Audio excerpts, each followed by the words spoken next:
I know it's starting to rain, so I'm not going to take a lot of your time. But I do want to bring up our state rep, Liz Miranda. She came here to us to talk to us today about the work she's doing in our legislation around the things that are important to us. Good afternoon, mothers. Now, I'm not a mom yet, but I consider myself a community mom.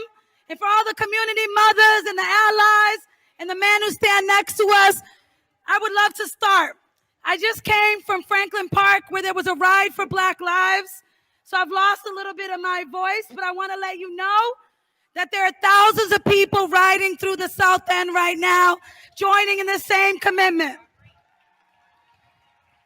I've been in office 16 months, but I've been a Black woman from Roxbury my whole life. Before I begin, I'd like you guys to repeat after me. I matter. A little louder. I matter. We matter. Black lives been mattered. I want to give a round of applause to all of you that came out today from near and far, especially the children. There is no movement in American history that has not been led by the young and the women. Repeat. I'm going to repeat that. There has been no movement in this country that has not been led by the young people and the women of this country. I'm one of only three Black women in the entire Massachusetts legislature. There are 200 people who are representatives and senators in the state of Massachusetts that likes to believe it's a blue state.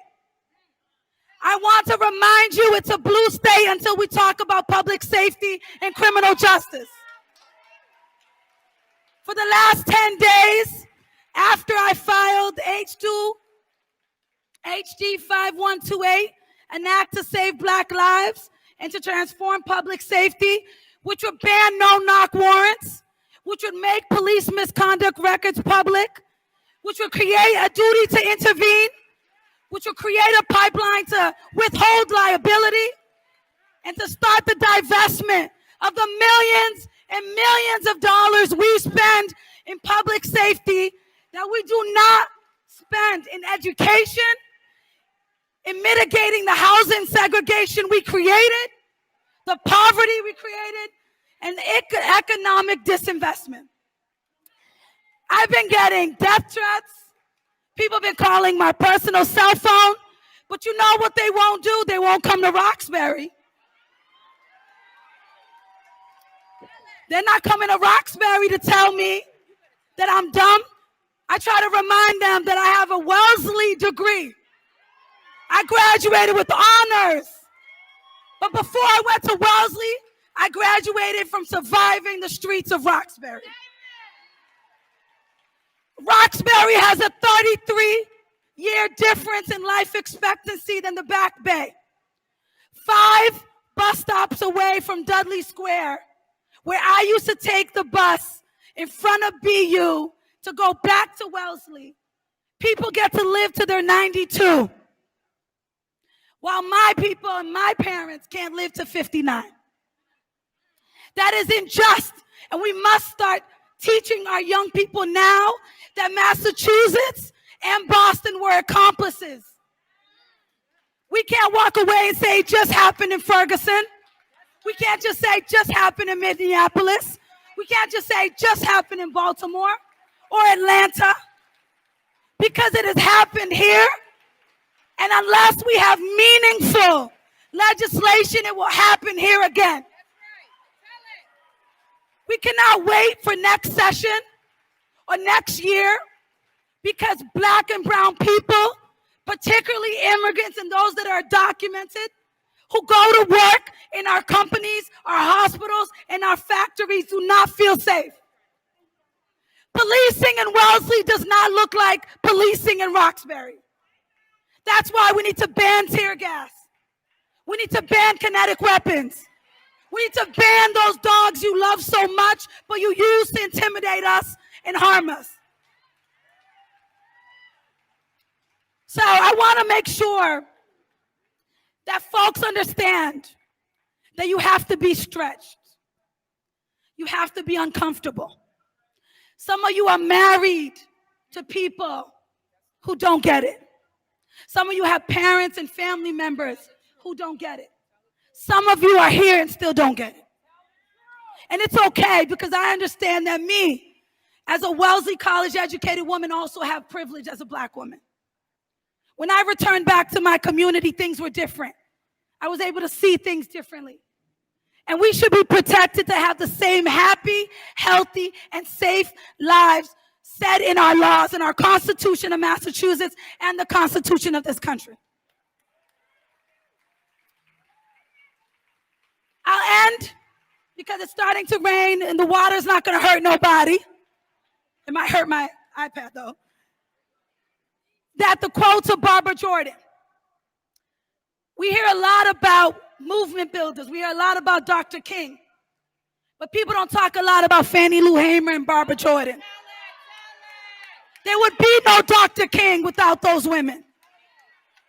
There'd be no Dr. King without a Coretta. So you've got to remember that she kept his legacy alive. She made his birthday a national holiday. She raised those children after he was massacred. So mothers, you have a special role in society to be uncomfortable and make other people uncomfortable, to be inconvenienced and make other people inconvenienced. Because some of you work for companies that sent emails out this week that said Black Lives Matter, but didn't have a woman or a black person on its board or in its C-suite.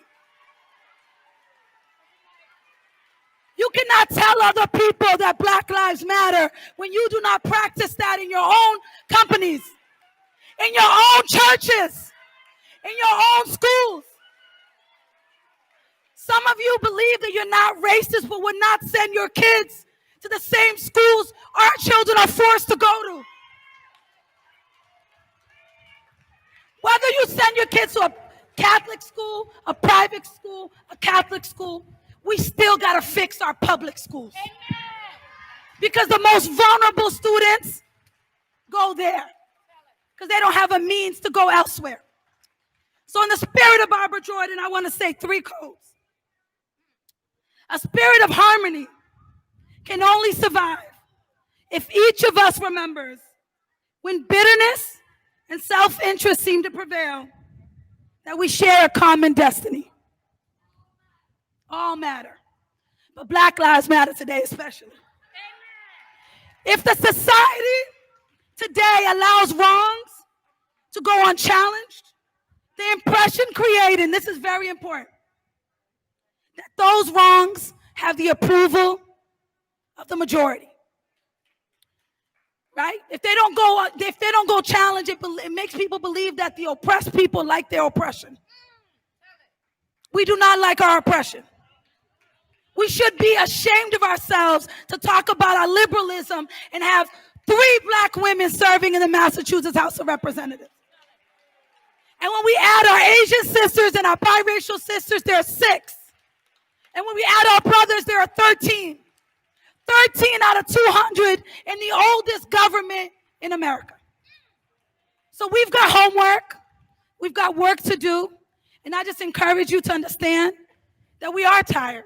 And the burden is not on black electeds or black activists or black leaders to lead this movement only. We want you to step aside and step beside us. Where you hear us crying, we want you to be an echo. And I want you to make sure you understand that we cannot do this alone. You have to challenge your own families, your own communities, your own companies, so that we can get the justice we deserve. Thank you and have a great day.